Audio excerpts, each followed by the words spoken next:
Pies that take the cake. But don't take our word for it. Connor Knighton has proof. This is Lauren Coe. This is Lauren Coe's Kitchen.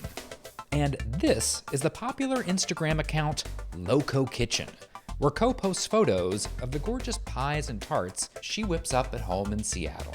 Initially, I got into it really for the design of it. I loved creating.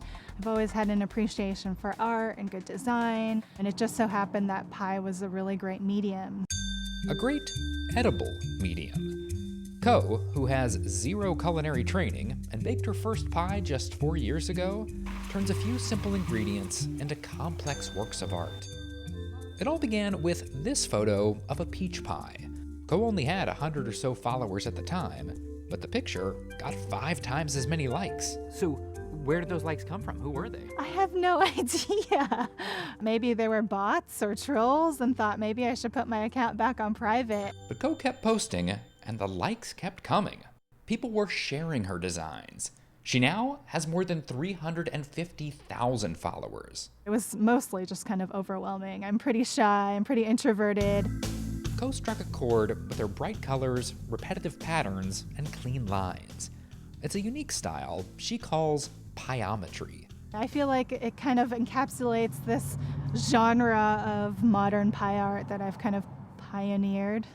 Is that bad? I know there's something very demoralizing about saying puns out loud, even though I write them so often. Yeah, we need to talk about the puns. I'm glad you went there. Coe's captions, "Eat your tart out, all strings considered, are always pie pun hot." Since her first post contained a pun, Coe figured she shouldn't mess with a good thing. People responded so well to that post, I thought, are they responding to the pie? Are they responding to the caption? Maybe both together? So I just kind of kept going in that vein. It's not all jokes, though.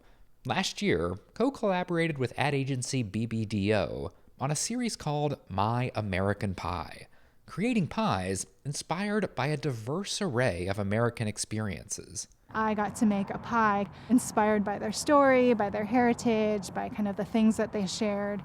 This pie, blue and white like the Honduran flag and Chinese porcelain, represents Coe's American experience as the daughter of Honduran and Chinese immigrants.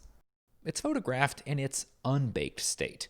Coe does that a lot with her work, a choice she's learned can elicit some crusty reactions. Critics feel like that's somehow cheating. Obviously, the designs are most pristine before they go in the oven.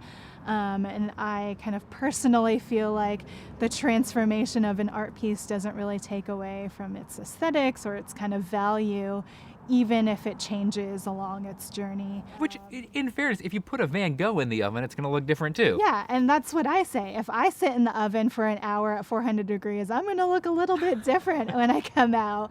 Now those curious about what Coe's designs look like baked can find out for themselves. She recently released a pieometry cookbook. Pie art is now a full-time job for her. One of the biggest ironies of this journey is that I don't really have a sweet tooth, and I don't actually love eating pies all that much. So, Coe gives away most of her creations to friends via an email list she's dubbed the Pipeline. It may be art, but it's still meant to be eaten. Especially in this year where we're not having a lot of person-to-person interactions, it's been a good way to kind of share what I'm making and bringing a little bit of joy to people around me.